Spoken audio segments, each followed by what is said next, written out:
여러분 안녕하십니까? 이완수 TV입니다. 격변은 단순한 우연의 연속이 아니라 대통령 뚜렷한 패턴을 가진 진화하는 공작의 역사입니다.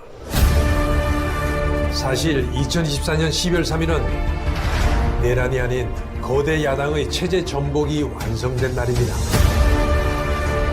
두 보수 정권 대통령이 탄핵으로 추출되는 비극, 이는 정교하게 기획되고 치밀하게 실행된 작전이 만든 결과였습니다. 국가적 비극을 전략적으로 이용해 보수 정권의 정통성과 도덕성을 뿌리채 흔드는 것입니다. 오래전부터 기획된 것이 아닌가 하는. 이재명은 문재인 탄핵 시나리오의 완벽한 계승자가 되었습니다. 유례없는 줄 탄핵이 시작됩니다.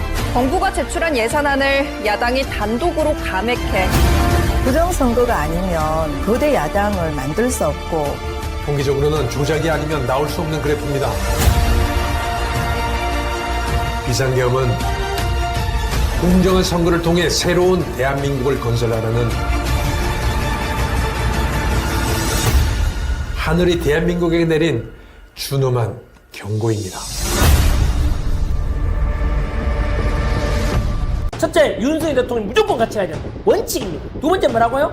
부정선거 반대 척결해야만 된다고. 조작돼가는 절대 못 이깁니다. 여러분 하나만 합니다. 선거.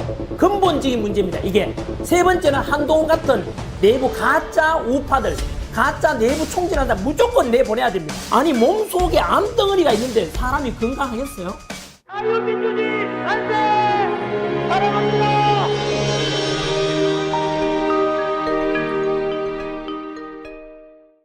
이 부정선거가 밝혀지면요, 사형당할 사람 많습니다. 예? 대한민국의 근본을 터뜨려, 그러니까 그들은 끝까지 숨기려고 하는 거예요. 끝까지. 그 배후에 중국이 있고, 어마어마한 자금이 동원됐을 겁니다. 두고 보시면 압니다. 음모론자 하는 사람이 마지막으로 묻고 갈게요. 지금, 한 번 더 보여줄래요? 일론 머스크도 음모론자나, 그냥? 일론 머스크도 음모론자냐? 이준석 답변해봐. 반박 못할 겁니다. 자, 아무튼 저는 이렇게 부정선거에 대해서 여러분들 제가 정면 돌파하려고 하지 않습니까? 정면 돌파하는 이유가 이게 근본적인 문제입니다. 그래서 제가 근본적인 네 가지를 이야기했지 않습니까? 자유민주주의 대한민국이 살아남고 보수우파 국힘이 살아남는 방법 네 가지가 딱 있다. 첫째, 윤석열 대통령이 무조건 같이 가야 된다. 원칙입니다. 두 번째 뭐라고요? 부정선거 반대 척결해야만 된다고. 조작돼가는 절대 못 이깁니다. 여러분 하나만 합니다. 선거. 근본적인 문제입니다. 이게. 세 번째는 한동훈 같은 내부 가짜 우파들, 가짜 내부 총질한다 무조건 내보내야 됩니다. 이런, 아니 몸속에 암덩어리가 있는데 사람이 건강하겠어요? 이준석 같은 가짜 우파들, 이준석은 한동훈하고 같은 과입니다. 여러분 절대로 같이 하면 안 된다고요. 이 원칙입니다. 이 암덩어리야, 암덩어리. 암덩어리를 같이 간다? 야, 우선 따나는 떼어내니까 수술하니까 아프잖아. 그냥 넘어가자. 몸이 다 망가지긴 죽게 되잖아요. 그래서 저는 그 네 가지 원칙은 안 바뀝니다. 그래서 저는 그 원칙에 대해서 말씀드렸고요. 자유대학 청년들이 이런 걸 생각을 똑같이 가지고 있더라고요. 그래서 제가 자유대학 청년들 보고 너희들이 정치해라. 알았지? 전환기라 밀어줄게 라고 했습니다. 너희들이 하면 국힘이나 또는 민주당 이런 쓰레기들하고 정치에서 돈 먹고 이상한 썩어 빠진 정치인들 있죠? 다 저는 국회의원 수도 너무 많습니다. 300명? 150명 줄여야 됩니다. 대한민국 국회의원, 여러분 미국의 국회의원이 500명입니다. 이 작은 나라에 300명 뭐합니까? 저는 150명이면 충분합니다. 저는 어쨌든 개헌할 때 국회의원 수 줄이는 것도 들어가야 되는데 그들은 잘 안 할락할 겁니다. 왜? 지 밖으로 날아가니까요. 그리고 저는 지방자치제를 없애자는 사람입니다. 이따가 비전 이야기할 때 제가 말씀드리겠습니다. 이 작은 나라에 무슨 지방자치제가 뭐 필요합니까? 박정희 때 보세요. 지방자치제 안 해도 잘 돌아가잖아요. 이제 한번 해봤잖아. 풀뿌리 민주주의. 한번 해봤거든요. 지방자치제가 1987 이후에 노태우 때 부분 실시했고, YS 때, 김영삼 때 전면 실시했거든요. 노태우 때 지방자치단체장, 그리고 광역자치단체장과 기초자치단체장까지 했고, 의회부터 먼저 했고, 그 다음 YS 때 이제 기초자치단체장, 광역자치단체장까지 했잖아요. 이제 해보니까 뭐죠? 이거요. 지방마다 자기 당선되려고 도지사나 시장이 맨날 선신성 행정을 너무 많이 해요. 지방 맨날 축제에 샀고 쓸데없이 전부 행정 낭비예요. 그래서 그러면 우리나라 예산을 절반으로 줄여도 대한민국 지금처럼 돌아갈 수 있어요. 지자체 없애야 되고요. 지방의 구의원들, 시의원들 하는 일이 뭐죠? 여러분 혹시 안 물어볼까요? 자, 도의원, 시의원 물어볼까요? 하는 일이 뭐 있어요? 야, 전학년 네가 몰라서 그렇지. 네, 알도록 좀 해보세요. 제 제자들이 하는 말이 뭔지, 제 제자도 공무원 넘쳐나잖아요. 몇십만 명 있어요. 뭐라는지 아십니까? 거기에 도의회 있고 시의원인데 거기에 갑질만 해야 된대요. 그 시의원, 도의원들이 자기들이 또 임명해서 거기에 몇 명 있잖아. 채용을 할 수 있대요. 그러면 제 제자들처럼 9급 공무원, 7급 공무원 목숨 걸고 공부해도 공채로 들어간 애들한테 걔들이 갑질해야 된대요. 왜? 도의원, 시의원 뺑 믿고. 완전히 맨날 사사건건 발목만 잡고요. 전혀 필요 없습니다. 여러분. 이런 거는 정치하는 사람 못한데, 여러분, 근데 제가 하는 국회의원한테 물어봤거든요. 이건 저는 지방자치 없애져야 된다고 생각한다. 지방자치 필요 없다. 이 좁은 땅덩어리 대한민국 안에서 정부화되어 있는데 다 이거 순식간에 연결 다 되는데, 지금 도의원, 시의원, 구의원이 뭐 필요하냐고. 필요 없다라고 했는데, 그게 전학년 선생님 순진하시네요 하더라고요. 못 없앱니다. 개헌하더라도 안 될걸요 하더라고요. 왜요 하니까 여러분 이게 공생관계에 있습니다. 국회의원 당선될 때 선거운동 도와준 사람 있죠. 주로 선거운동 도와준 사람들이 밑에 이제 있을 거 아니에요. 그 선거운동 도와준 사람 먹고 살아야 될 거 아니야. 그들이 도의원, 시의원, 군의원, 기초자치단체까지 한 자리씩 준대요. 서로 공생관계. 그래서 국회의원이 되면은 자기 지역구회를 관리해주고도요. 그렇게 지역 관리해주고 이렇게 하는 공생관계예요. 제가 속으로 아이고 썩어 빠졌구나. 국가를 위한 생각이 아니라 지 먹고 살기 위해서 지방자치제 의원이 있어야 돼 이러더라고요. 그게 저 국회의원한테 들은 이야기예요. 저거 순진하대요. 순진한 게 아니라 전환길은 진실을 된 정치로 가고자 하는 거죠. 어쨌든 여러분 좀 제 생각에 대해서 동의하지 않는 분도 계시겠지만 여하튼 저는 이런 생각을 가지고 있습니다. 대한민국 뜯어고쳐야 됩니다. 국회의원 절반으로 줄입니다. 150명 줄이고 지방자치 때려치우고요. 시의원, 도의원 다 필요 없습니다. 이 작은 나라에 이미 정부화가 다 돼 있잖아요. 전혀 필요가 없습니다. 그러면 효율적으로 우리 세금 절반만 내도 대한민국 잘 돌아가게 돼 있습니다. 미국이 트럼프 대통령이 여하튼 우리나라와 관계되니까 제가 이야기했고 너무나 이재명 정권 끝날 수도 있기 때문에 이야기합니다. 뭐요? 부정선거 문제.